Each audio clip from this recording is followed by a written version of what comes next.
Hey, this is John Schwabish from PolicyViz coming to you with another Data Viz critique.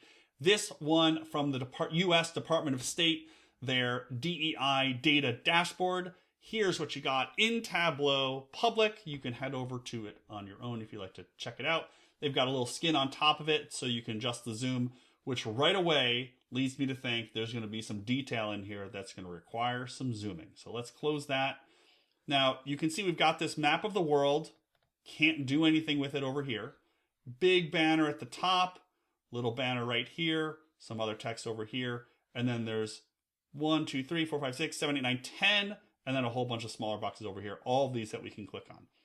Now it's unclear to me actually why this is so short. I don't know why it's not longer, taking up my whole screen. It seems like an awkward size, so okay, but we can live with that. Let's go click over to Department Snapshot and see what we got. And so as you can see, I don't know what each of these codes means for the Undersecretariat. I don't know what the codes mean for the bureau size, but that's okay, because this is probably not totally intended for me. It's probably intended for folks who know a little bit more.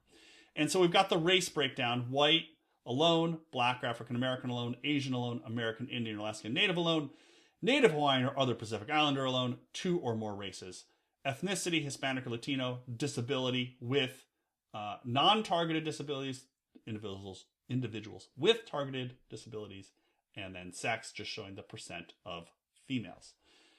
So little bar charts here, kind of fun to scroll through, but let's just take, if we pause here, we can see that we get a big tooltip. I mean, that's a big tooltip. What I always frustrated about me in Tableau is I can't actually get into that tooltip. Like if I want to copy and paste some text, I can't get into that tooltip. But really nice job here of showing the value, the percent, and then the change that you can actually put in the tooltip. But again, it does require some extra work here. The one thing I'll note here is that the ordering of the data is starting with white, black, Asian, and so on. It does follow the kind of overall value, but one thing to consider, and this is based on the Do No Harm Guide work I've done at the Urban Institute, is whether we need to have the data ordered in this way where white is always the default or the norm. Now here it's ordered by the number, by the value, by the percentage. So here it probably does make sense, although I would just make sure that we're all thinking about whether we need to have these norms and these defaults. Let's take a look at some of the buttons up here. There's a nice little navigation button that when you click can actually help you go to some of these other views instead of going back to home, which we can do right here. We'll click there in a second. You can print this as a PDF. It's a nice idea. And then you can get an alternative as a data table and just download the data. So some pretty nice accessibility things up here to let us take a look. Let's click the home button and go back, and let's look at some of these intersections. So let's go over to the intersectional department. And you can see here, we've got sex and race / ethnicity distribution.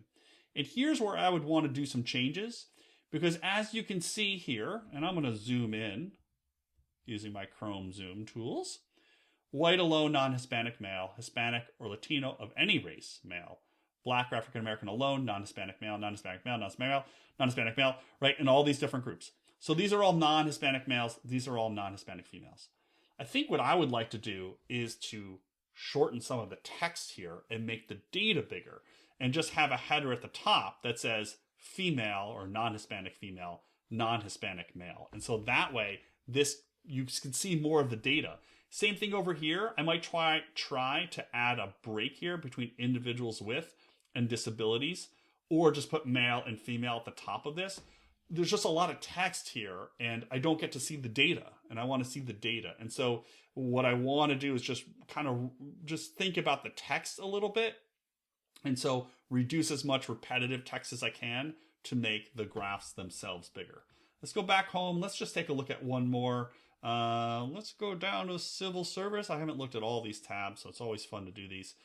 Here is a comparison between I guess this is going to be the Department of State and then the U.S. labor force. So the U.S. labor force is going to be in that line.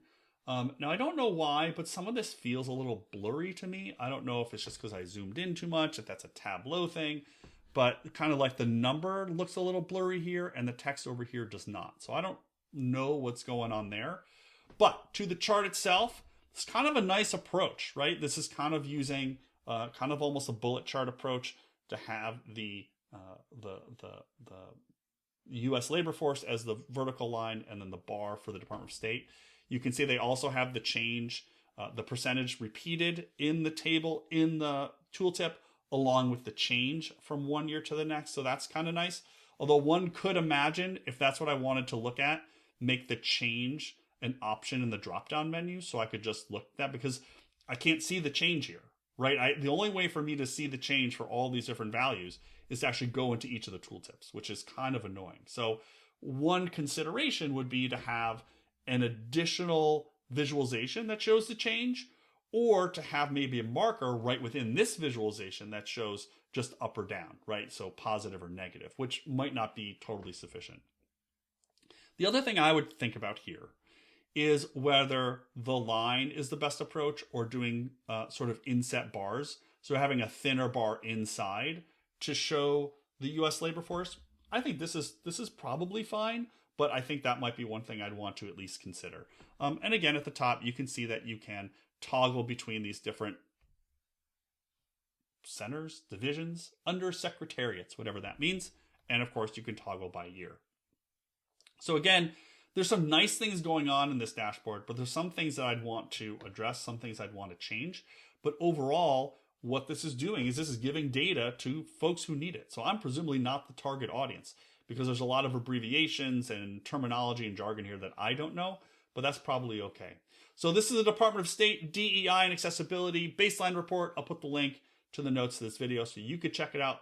Let me know what you think. Did you like this dashboard? Do you think it's too much, too little, maybe not quite great? What do you think? Let me know in the comments to the video. And if you have other visualizations you'd like me to take a look at to get my take on it, just shoot me a note, let me know, and I will take a look. So thanks for watching. Make sure you come back for more of these critique videos.